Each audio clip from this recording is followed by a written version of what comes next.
ಪ್ರಿಯ ದೇವರ ಮಕ್ಕಳೇ, ದೇವರಿಗೆ ಸ್ತೋತ್ರ ಆಗಲಿ. ದೇವರ ದಿನ ದೇವರ ವಾಕ್ಯ ಏನೆಂತಂದರೆ, ಯೋಹಾನ ಬರೆದ ಸುವಾರ್ತೆ 16ನೇ ಅಧ್ಯಾಯ 33ನೇ ವಾಕ್ಯ. ದೇವರು ಇಲ್ಲಿ ಏನು ಹೇಳ್ತಾ ಇದ್ದಾರೆ ಅಂತಂದರೆ, ಲೋಕದಲ್ಲಿ ನಿಮಗೆ ಸಂಕಟ ಉಂಟು, ಧೈರ್ಯವಾಗಿರಿ, ನಾನು ಲೋಕವನ್ನು ಜಯಿಸಿದ್ದೇನೆ ಎಂದು ಹೇಳಿದನು. ದೇವರಿಗೆ ಸ್ತೋತ್ರ ಆಗಲಿ.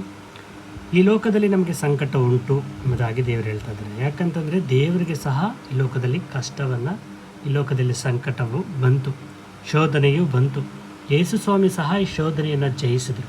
ಅದಕ್ಕೆ ದೇವರು ಹೇಳ್ತಾ ಇದ್ದಾರೆ, ನಾನು ಈ ಲೋಕದಲ್ಲಿ ಈ ಲೋಕದ ಸಂಕಟವನ್ನು ಜಯಿಸಿದ್ದೇನೆ, ನಾನು ಈ ಲೋಕವನ್ನು ಜಯಿಸಿದ್ದೇನೆ, ನೀವು ಸಹ ಜಯಿಸಿರಿ, ಕಷ್ಟದ ಸಮಯದಲ್ಲಿ ಹಿಂಜಾರಿದು ಹೋಗಬೇಡ್ರಿ ಅಂತ ದೇವರು ನಮ್ಮನ್ನು ಬಲಪಡಿಸ್ತಾ ಇದ್ದಾರೆ.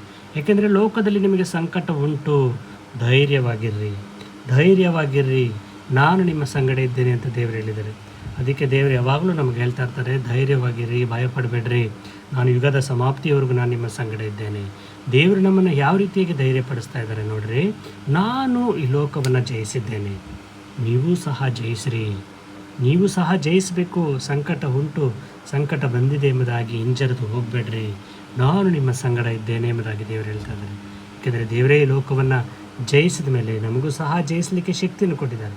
ಯಾರು ನನ್ನಲ್ಲಿದ್ದಾರೋ ಅವರು ನನ್ನ ಬಲವನ್ನು ಹೊಂದಿಕೊಂಡಿದ್ದಾರೆ ಎಂಬುದಾಗಿ ದೇವರು ವಾಕ್ಯ ಹೇಳ್ತದೆ. ದೇವರು ಈ ಲೋಕವನ್ನು ಜಯಿಸಲಿಕ್ಕೆ ನಮಗೆ ಶಕ್ತಿಯನ್ನು ಕೊಟ್ಟಿದ್ದಾರೆ. ಅದಕ್ಕಾಗಿ ಸ್ತೋತ್ರ.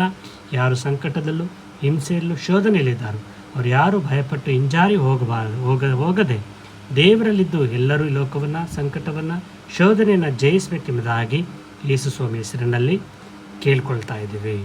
ಈ ಚಿಕ್ಕ ಒಂದು ಪ್ರಾರ್ಥನೆ ಮಾಡೋಣ. ಪ್ರೀತಿಯುಳ್ಳ ದೇವರೇ, ನೀ ನಾಮಕ್ಕೆ ಸ್ತೋತ್ರ. ದೇವರೇ, ಯೇಸಪ್ಪ, ನೀವು ದಿನ ವಾಕ್ಯದಲ್ಲಿ ಹೇಳಿದರೆ ದೇವರೇ, ಅಪ್ಪ, ನಾನು ಈ ಲೋಕವನ್ನು ಜಯಿಸಿದ್ದೇನೆ, ನೀವು ಸಹ ಜಯಿಸಿರಿ ಎಂಬುದಾಗಿ ನಮ್ಮನ್ನು ಬಲಪಡಿಸಿದ್ದಕ್ಕಾಗಿ ಸ್ತೋತ್ರ, ಧೈರ್ಯಪಡಿಸಿದ್ದಕ್ಕಾಗಿ ಸ್ತೋತ್ರಪ್ಪ. ಈ ವಾಕ್ಯದ ಮುಖಾಂತರ ನಮ್ಮನ್ನು ಆಶೀರ್ವದಿಸಿರಿ, ಬಲಪಡಿಸಿ ನಿನ್ನ ಕೃಪೆಯಲ್ಲಿ ನಡೆಸಿಕೊಡಬೇಕಾಗಿ ಯೇಸು ಸ್ವಾಮಿ ಹೆಸರಿನಲ್ಲಿ ಪ್ರಾರ್ಥಿಸ್ತಾ ಇದ್ದೀವಿ ನಮ್ಮ ತಂದೆಯೇ. ಆಮೇನ್.